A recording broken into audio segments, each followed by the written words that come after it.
Welcome to our channel. In this video, we will be discussing a theory of integration by parts.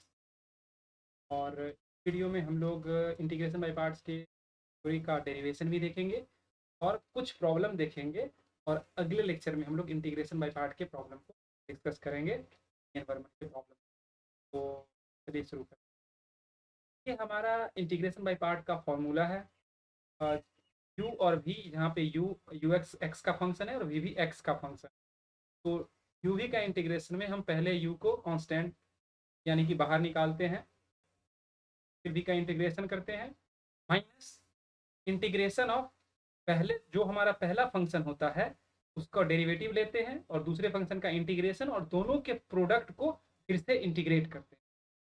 तो ये शुरू में थोड़ा सा दिमाग में रखने में दिक्कत होगा, लेकिन मैं इसका प्रूफ बता देता हूँ और उससे आप थोड़ा आसानी से रिलेट कर। तो चलिए इसके हम प्रूफ को देखते हैं।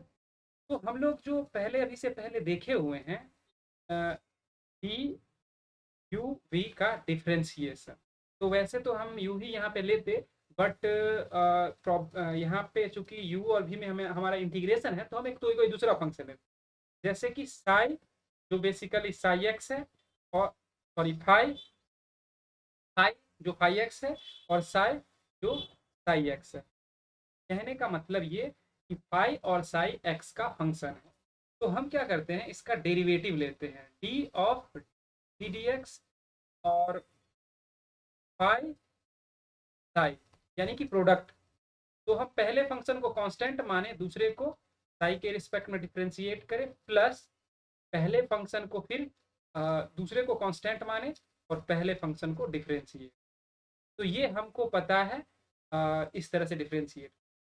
अब हम क्या करते हैं, इस टर्म को हम लेफ्ट साइड में ले जाते हैं। Phi d psi x d x is equal to d of d d x of phi psi x minus psi d phi d x. अब हम क्या करते हैं, इसको दोनों तरफ x के रिस्पेक्ट में इंटीग्रेट कर देते हैं, integrating both sides with respect to x। तो ये क्या हो जाएगा, integration phi d psi d x और होल, इसको ब्रैकेट में ही रख लेते हैं, होल का d x is equal to integration of d phi psi d x और इसका integration minus integration of psi d phi d x और होल का डी एक्स। ठीक है, तो हम क्या करते हैं कि फाई को हम लोग पहले फंक्शन को फाई को हम लोग मान लेते हैं यू एक्स। ठीक है, और दूसरा फंक्शन क्या है हमारा D D psi d x, इसको हम लोग क्या मान लेते हैं, डी एक्स मान लेते हैं, डी मान लेते हैं। इसको एक्स लिखने की जरूरत नहीं है, यू और इसको वी। तो इससे हम लोग साई को क्या लिख सकते हैं, इंटीग्रेशन डी डी एक्स। अगर इसको हम इंटीग्रेट करें तो हम ऐसा लिख सकते हैं। ये दो चीज को हम क्या करते हैं, इस वाले टर्म में सब्सटीट्यूट करते हैं।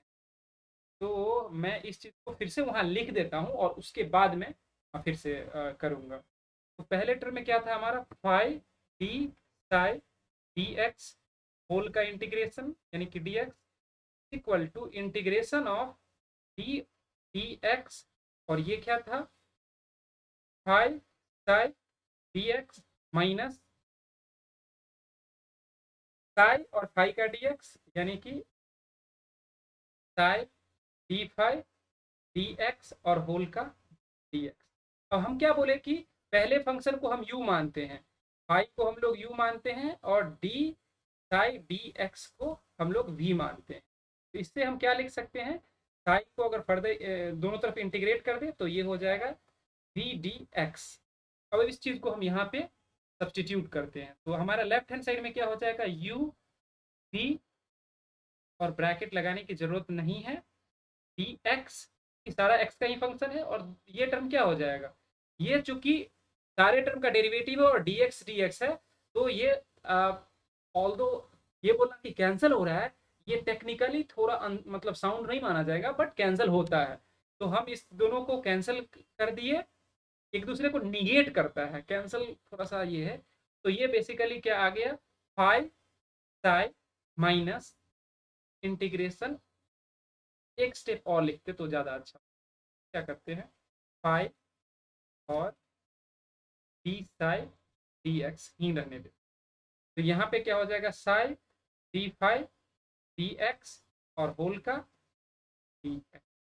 ठीक है, अब हम इस स्टेप में सारा चीज को सब्सटीट्यूट करते हैं। तो फाई के जगह पे यू और साई के जगह पे भी d x is equal to, phi के जगह पे क्या हो जाएगा यू और साई के जगह पे integration v d x, minus phi के जगह पे यू तो डी यू डी एक्स और साई के जगह पे इंटीग्रेशन वी डी एक्स और होल का इंटीग्रेशन फिर से।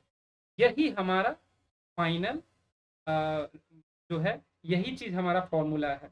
अब आप कोई सोचेगा कि इसको हम u और v अपने मन से मान लिए, तो आप इसको फ्लिप कर सकते हैं। फ्लिप करने का मतलब कि आप पहले फंक्शन को ये मान लीजिए, दूसरे फंक्शन को ये, और फिर सारा चीज कैलकुलेशन इसी तरीके से कीजिए, आपका रिजल्ट एकदम सेम आएगा, बस ऑर्डर चेंज हो जाएगा। तो इसमें कोई रॉकेट साइंस नहीं है, एकदम सिंपल सा फॉर्मूला है। अब हम लोग एक बार इसको फिर से देखते हैं फॉर्मूले।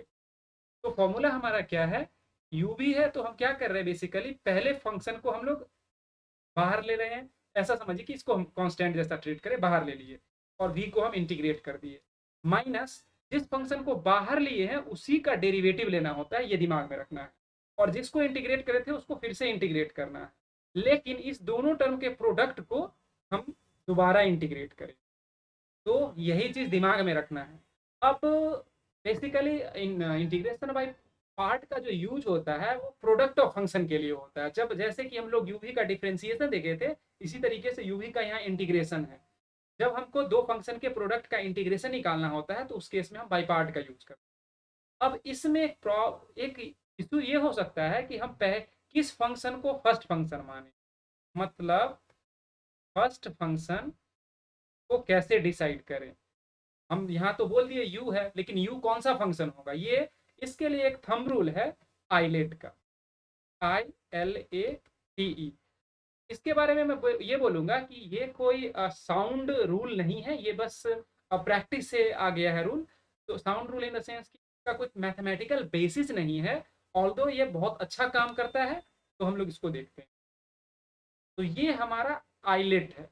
तो आइलेट का मतलब कि ये ऑर्डर है कि सबसे पहले प्रायोरिटी इनवर्स फंक्शन का होता है, कि अगर इन दो फंक्शन है तो उसमें से पहला फंक्शन अगर इनवर्स है तो उसका प्रायोरिटी सबसे ज़्यादा है, फिर ट्रिग्नोमेट्री, फिर एल्जेब्रिक, फिर सॉरी फिर लॉगरिथमिक, फिर एल्जेब्रिक, फिर ट्रिग्नोमेट्री, और फिर एक्सपोनेंशियल। तो इस चीज़ को समझने के लिए आप ऐसे समझे कि अगर जैसे मान लीजिए एक इनवर्स फंक्शन है tan इनवर्स x, और इधर मान लीजिए e⁻x ऐसे करके dx, तो हमको पता है कि इनवर्स फंक्शन ये पहला फंक्शन है, ये इनवर्स फंक्शन का प्रायोरिटी ज़्यादा होगा, तो हम इसको फर्स्ट फंक्शन मानेंगे, यानी इसको u के जगह पे रखेंगे और इसको v के जगह पे रखेंगे। तो ये इस तरह से प्रायोरिटी है, u हमारा पहला फंक्शन होता है, तो इस तरफ से प्रायोरिटी इस तरफ के तरफ v के तरफ मूव करते जाता है। और ये चीज़ जब हम प्रॉब्लम करेंगे तो डिस्कस करेंगे तो उसमें बहुत अच्छे से क्लियर हो जाएगा। वैसे मैं एक दो प्रॉब्लम यहाँ पे डिस्कस कर लेता हूँ जिससे आपको इस चीज़ का आइडिया हो जाएगा। तो मैं अभी दो सिंपल सिंपल फंक्शन लेता हूँ। जैसे एक बहुत ही simple function X sine X मैं ले लेता हूँ। तो इसमें एक फंक्शन, पहला फंक्शन एक्स क्या है, ये अलजेब्रिक फंक्शन है, और साइन एक्स क्या है, ये ट्रिग्नोमेट्रिक। तो साइन एक्स क्या है, ट्रिग्नोमेट्रिक फंक्शन है। अब हमें पता है आइलेट रूल से, ILATE, की प्रायोरिटी ऑर्डर में अलजेब्रिक फंक्शन का प्रायोरिटी ट्रिग्नोमेट्री से पहले है। तो हम इस x को u ट्रीट करेंगे, u का मतलब पहला फंक्शन, तो x को बाहर रखें और साइन x को इंटीग्रेट करें dx माइनस, फिर जो पहले फंक्शन हुआ था उसको पहले डिफरेंशिएट करेंगे, और जो दूसरा फंक्शन था उसको फिर से इंटीग्रेट करेंगे, और होल पूरे टर्म को फिर से इंटीग्रेट करना। तो एक स्टेप और देखते हैं, x और साइन x का होता है minus cos x integrate, minus dx का 1 हो गया और x का माइनस कॉस x dx। इस माइनस से हम इसको प्लस कर देते, तो ये क्या हो गया, माइनस x कॉस एक्स और कॉस एक्स का साइन एक्स प्लस सी, ये हमारा हो गया आंसर। तो इस तरह से हम लोग प्रॉब्लम को ये कर सकते हैं। मैं एक और प्रॉब्लम इस पे डिस्कस करता हूँ, और मैं एक बार मैं कमेंट करना चाहूंगा कि आइलेट जो है वो बेसिकली प्रैक्टिस से आया हुआ है, और वैसे रूल दिमाग में ये रखना होता है कि जिसका इंटीग्रेशन इजीली हो उसको सेकेंड फंक्शन रखेंगे। तो ये है। वैसे कभी कभी दोनों ही फंक्शन का इंटीग्रेशन इजी होता है, तो उस केस में हम इस आइलेट को फॉलो करेंगे और वो हमारा प्रायोरिटी बहुत अच्छा चलता है। तो हम आइलेट जो है, ऑल्दो इसका मैथमेटिकल साउंड मैथमेटिकल बेसिस नहीं है, पर प्रैक्टिस से हमें ये पता चला है कि आइलेट को फॉलो करने से हमारा प्रॉब्लम इजीली सॉल्व हो जाता है। तो हम लोग यही करेंगे। एक और प्रॉब्लम डिस्कस करते हैं हम लोग इस टॉपिक पे, और फिर हम लोग अगले वीडियो में इंटर करेंगे। तो उस वाले में हम लोग जीएन वर्मन के प्रॉब्लम को नंबरिंग के अकॉर्डिंग डिस्कस करेंगे। तो इसमें हम क्या करते हैं कि एक अलग फंक्शन चूज कर लेते हैं। जैसे कि हम लोग अलजेब्रिक और ट्रिग्नोमेट्रिक यूज कर लिए, अब लॉगरिथमिक और अलजेब्रिक कर लेते हैं। तो जैसे x ln x dx, तो यहाँ पे x क्या है, अलजेब्रिक फंक्शन है, और ln x क्या है, लॉगरिथमिक फंक्शन है। I L A T E, ILATE के हिसाब अकॉर्डिंग हमारा लॉगरिथमिक पहले आएगा और ट्रिग्नोमेट्रिक अलजेब्रिक बाद में आएगा। तो अब हम क्या करेंगे, ln x को पहले ले लेंगे, x dx माइनस, जिसको हम पहले लेते हैं उस फंक्शन का डेरिवेटिव हमको लेना होता है। तो हम डेरिवेटिव लिए और दूसरे फंक्शन का इंटीग्रेशन, और पूरे टर्म का फिर से इंटीग्रेशन। तो इसको अगर हम सिंप्लीफाई करके लिखे तो ये ln x ब्रैकेट, ये क्या है, x square upon two, minus ln x का डेरिवेटिव होता है 1/x, और इसका क्या हो गया, x square upon to dx। तो x से x पावर इसका कैंसिल हो गया, तो इसको हम लिख सकते हैं x square ln x upon two, minus half को बाहर ले लेते हैं, इंटीग्रेशन ऑफ x dx, इसको एक स्टेप और लिखेंगे तो X square ln x upon two, minus half X square upon two plus C. इसको हम लोग एक साथ अगर लिखना चाहें तो हम ये हाफ को हटा के और यहाँ पे हम लोग डायरेक्टली 4 लिख देंगे, और ये हमारा आंसर। इंटीग्रेशन बाय पार्ट बहुत ही इंपॉर्टेंट टॉपिक है, और इंटीग्रेशन में इसका बहुत प्रोलिफिक यूज है। आगे अगर आप इंजीनियरिंग में जा रहे हैं तो वहाँ पे भी आपको इस इंटीग्रेशन बाय पार्ट का बहुत यूज होगा। तो ये बहुत ही इंपॉर्टेंट टॉपिक है, और इसको आप जरूर अच्छे से कीजिए। Thank you for watching this video. अगर आपको हमारा कंटेंट अच्छा लगता हो तो आप हमारे चैनल को सब्सक्राइब कर लीजिए। आप हमें सोशल मीडिया पे भी फॉलो कर सकते हैं।